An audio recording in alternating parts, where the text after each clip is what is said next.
we'd been in this ministry in Lake Charles for 12 years. And we had a church and a school, and we had an orphanage there in Lake Charles. But the Lord began to move in our hearts that He was going to change our ministry, and we didn't know what to. And we were just waiting on the Lord to see what He had in store for us. And we thought we were going to travel. We were going to travel and minister, and we minister on the home mainly. And we thought that was going to be it, but nothing ever opened up. We thought, well, we'd go live here, we'd go live there, but just nothing, no door ever opened. He got invited to come to, invited to go to Africa for years by this friend of ours, and he didn't want to go to Africa because he didn't have a burden for Africa, but he'd always give his money for someone else to go. But when this preacher said, I want you to go to Guatemala, he said, where's Guatemala? We had to get out an atlas and find out where Guatemala was. Neither one of us knew. My geography was terrible. And so he thought, well, okay, this will be a good way to get him off my back for good. He said, Mike, I want you to go with me to Africa. And he goes to Africa for 3 months. And I said, Charles, don't care about Africa, don't have a burden for Africa, don't want to go to Africa, can't leave Dottie for 3 months, and the church and everything else. And he called me, that was 1981. 82, he called me and said, Mike, I want you to go with me to Africa. Same thing. I said, how much? And it was his easiest fundraiser he ever had. And 81, 82, 83, 84, 85, 86, and 87, he called me, Africa. 88, he called me and said, I want you to go with me to Guatemala. So I thought, oh my goodness, this is a cheap way to get him to quit bothering me. And I'm going to say, been there, done that, thank you, don't bother me with missions. But I came. I get up very early, and the first morning I got up at 4, and I decided I'd go walking. And this is in downtown Guatemala City. So I walk outside, it's drizzling, and there's an awning across the street. You can't see real well because there was no real street lights in those days. And I went across the street to get under the awning, and when I walked across the street, I bumped into something. And as I waited for my eyes to adjust, I could tell whatever I'd bumped into was moving. So finally I could see what was on the ground, and it was children. And they were like this. They looked like worms. They were trying to get on the bottom. It was cold, damp. They didn't have jackets. Some of them didn't have shoes. They were under paper. They were under cardboard. And what they were trying to do was get under each other. That's where the warmth was. So I'm watching these kids, and I just start walking down the block. Across the block, there was another block of kids. Just one stack after another stack. I walked 9 blocks of nothing but children. And I'm crying so hard that I'm not even sure I can get back to the hotel, but I do. The next morning I get up and I go out there, and I wanted it to be, not true.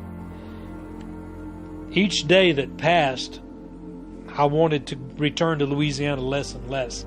And all I could think about was I was 45 years old. I did not know Spanish. I had no money. I had $2,000 to my name in the States. And I'm telling God, I don't have money. I don't speak Spanish. But God, somebody's got to do something about the children. And then all of a sudden God spoke and said, Mike, I don't need Spanish. I don't need money. I don't need coverings. I don't need age. I just need somebody that will love them. When he came home and he began to tell me about his trip, he just wept and he wept and he wept. And so I knew God had touched him, and I knew that that's what God was doing. I said, when are we going to Guatemala? And when we came to Guatemala, I came never having been here before.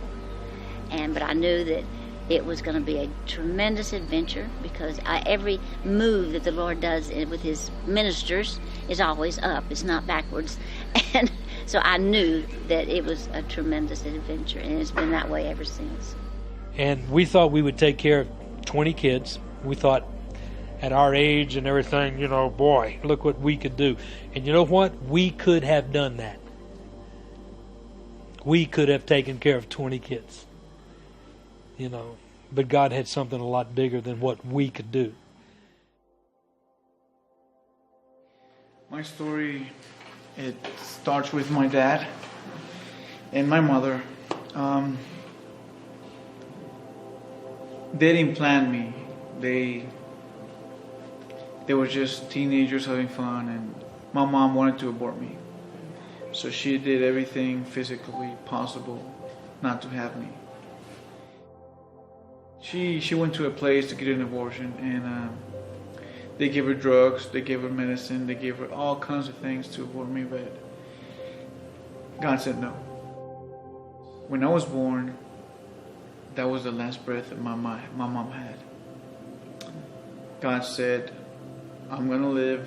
He decided not for my mother. At that point, Mike and Dottie were looking to create a home for children. People that one day would unite as a family and protect one another like a family.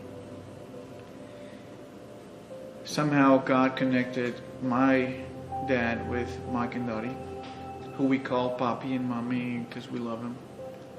And that's how I got there. But that's not all. My dad said, please keep my son for 3 months and I'll be back. And he came with the same story. I haven't earned enough money for me to sustain my family.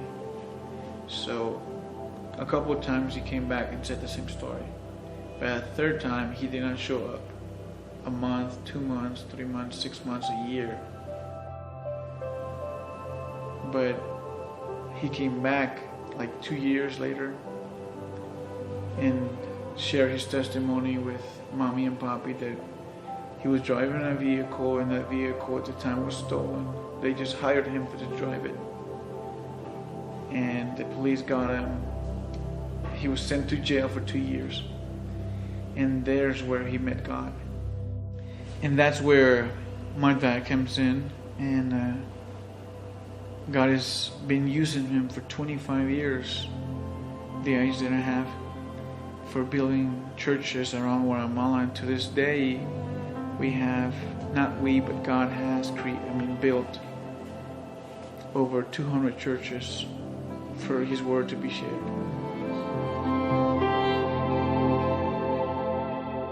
I've come to Casa because my father don't like girls in the family. So one day my mother sold me a different lady, and she sold me for 20Q. And later this lady died, and my father's come and say, she's my girl. So he taken to me to go live. He have another lady. He marry another lady, but this lady don't like me because she's not my mother.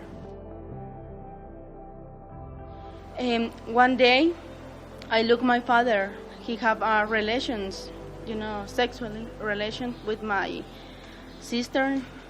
She's not really my sister, but they have relations.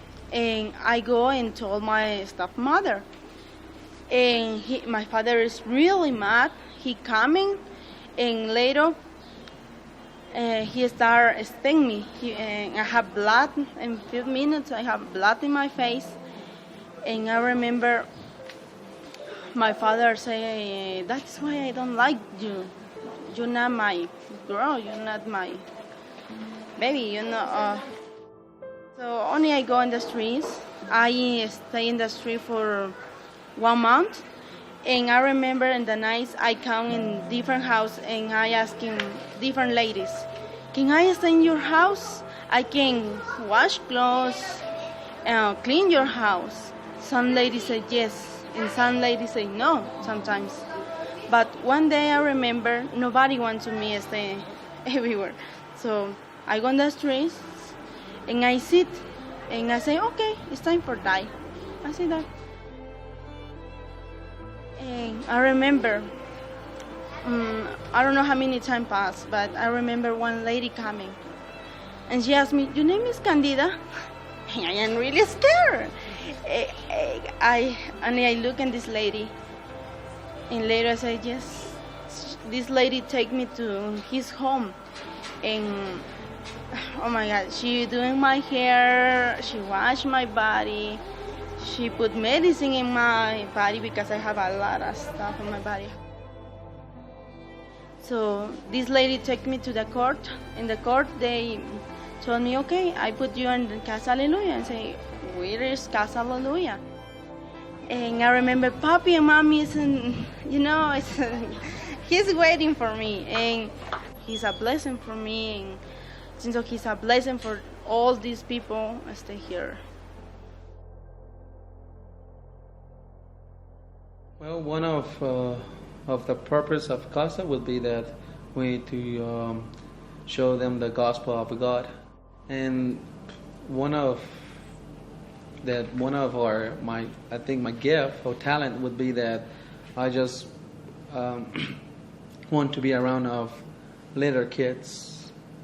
Before I got married, I used to live in Papi's house, and then I was always go to the baby dorm, and like each Friday grab at least 4 kids, little kids, and stay with me. So I just Casa show me how to manage, how to control that kind of love to the kids. That because I definitely know that there's a lot of kids that come here without the love, and I just try to show them the love that Casa gave me, to show them what a love means.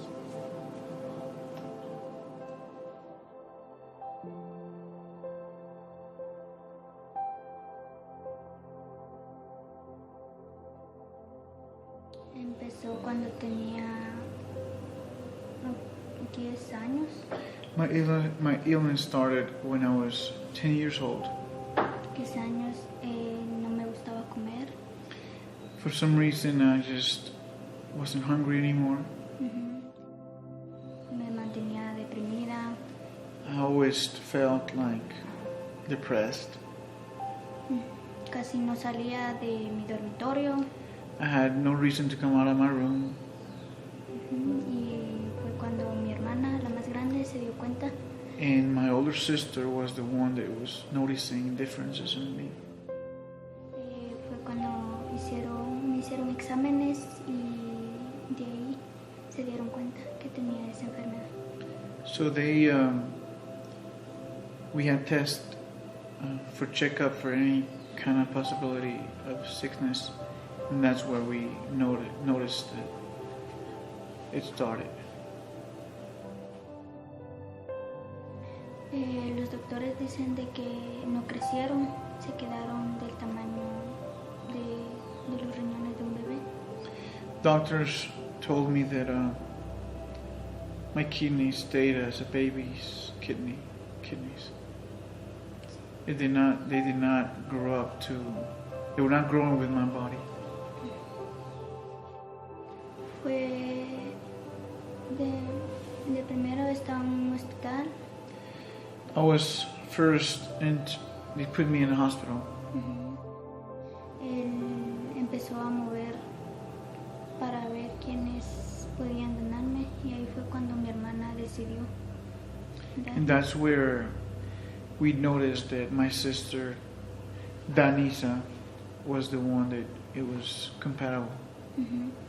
Ella hizo todos los exámenes, She went through all the tests. salieron positivos, They were all positives. y fue en el 2008 cuando me hicieron el trasplante. And it was in 2008 when they gave me the kidney. She knows that without Casa, she wouldn't have any probability of surviving.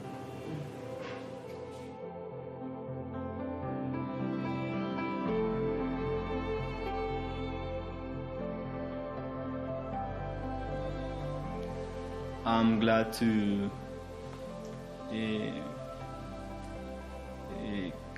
become to know Papi and Mommy. They are because they are people who had a big heart, and they don't they used leave their family to come to Guatemala and help us to have a better life. And you just know that you are in my heart always, and I will never forget you. And thanks for making me feel like your real son. And that's all. Thank you for everything. I want to do something more special than just thank them as a human. I want to go to heaven and tell God that thanks for sending them here, that He could not make a better choice of sending them to here, because they're so special, and saying thank you will be not enough for everything. Thanks for being obedient to the call that God had on your life. As the song goes, because of your call, I have a life that was changed. I have a life that was changed. There's many other people that have a life that was changed. And because you accepted the call, I'm able to grow closer to God here in Guatemala, where I might not have been able to grow as close with Him and step out in faith like this. So after 25 years of being blessed, thank you is not enough. Don't ever think you did enough for me or for my Guatemalan family, that we are a family in Casa.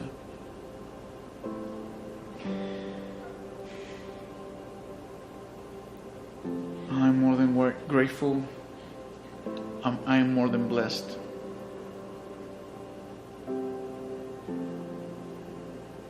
And I'm praying a lot to continue that legacy in my life, because I always wanted to be like you. And I always try to do the right thing and better myself in everything. Not because you pressure me, because you don't, as much, but it's because I want to be like that. It's because I was raised like that.